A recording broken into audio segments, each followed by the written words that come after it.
Jerry is embarrassed and disappointed that they don't have a deal done with Micah Parsons. Jerry and Micah Parsons actually, I reported in March that they had a handshake deal, verbal agreement on a deal to make him the highest paid non-quarterback in NFL history, so the currently highest paid player.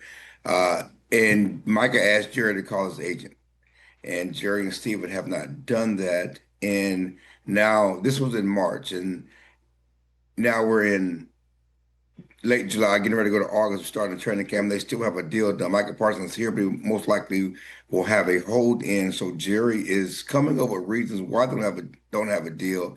And he's saying, well, the guy could get hurt. Well, that's the case with any deal you make with anybody. Certainly, he signed Dak Prescott last year to the richest contract in sports in the NFL, $60 million annually, and he only played 8 games. Micah Parsons played 4 games last year because he had a high ankle sprain. But that comes with a dinner with football. I mean, players get hurt, which is one reason why players are pushing or should be pushing more for guaranteed contract. But that's part of it. To bring it up and act like that's why they don't have a deal done, that's not true. Well, And the thing is, I'm with you, Clarence. You know, we were saying at the again top of the show, this sounds like man raging at clouds, right? Like, yeah, I mean, you in any sport, somebody look at basketball with the stars in basketball in the NBA who now have blown out Achilles and what that means for the entire team. You know, somebody's going to eventually get hurt, certainly in a contact sport like the NFL. So you're saying this statement is born out of the fact that Jerry and Steven had a handshake deal with the player himself, and the player himself says, talk to my agent, and they still haven't actually followed that instruction from the player? Is that what you're saying, Clarence? Is that what it is? they still have not, the two principals, Jerry and Steven, the guys who make the decisions, have not talked to the agent, David Mulugeta of Athletes First, one of the top agents in the country. They have not talked to the agent. Their cap guy has, Adam Pacifica, Mhm. but Jerry and Steven, who Michael asked to talk to his agent, have not talked to the agent.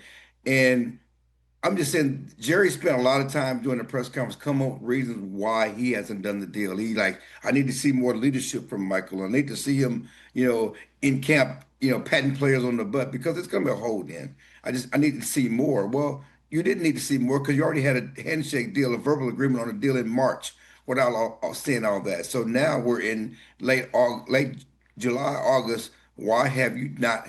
Why don't you have a deal? Well, he's coming up with reasons, example of why they may not have a deal. Well, the agent, needs to call us or whatever else. Well, Micah asked you to call the agent. They haven't done that.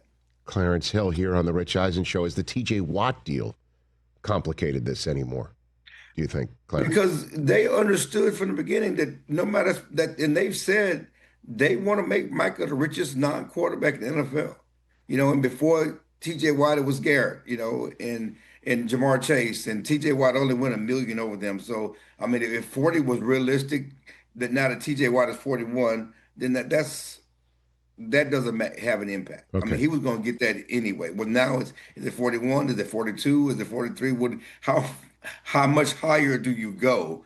But Micah said he knows he's going to be the richest non-quarterback. He is comfortable in knowing that he wants to be in camp. He wants to be practicing with his teammates. He's out here, and going to be around.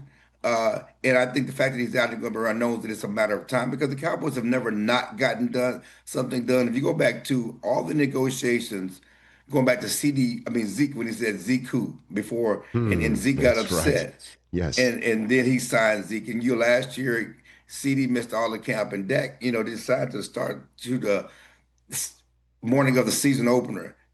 Jerry always gets the deal done. It's just a matter of when. And for Jerry, it's sport. If you listen to his press conference yesterday, he was just enjoying life, enjoying being GM of the Cowboys, making jokes about Landman and cartoon and talking about you guys have, there's nothing you can say that's going to impact me because I've heard it all, I've been through it all, and he has. But I remember a time when public criticism did impact the decision making. Going back to Randy Moss, when they passed on Randy Moss because of the criticism of the bad boy Cowboys of the '90s, they passed on the Hall of Famer Randy Moss and drafted Greg Ellis. When everybody knows they should have drafted Randy Moss, and Randy Moss expected to come to Dallas at that time, but Jerry was swayed by public opinion. He was swayed by the media. Uh, But I think that now uh, we're seeing a different Jerry Jones and how he handles his business with the Cowboys, and they're not they don't spend the money like they used to. They don't go all in, so to speak, in putting this team together. And 82 years old, Jerry is enjoying working with his sons, working with his family.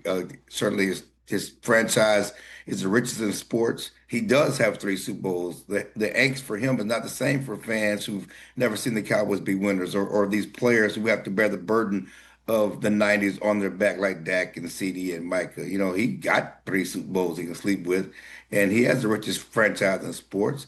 And he's on Landman, and he keeps talking about the next Netflix special.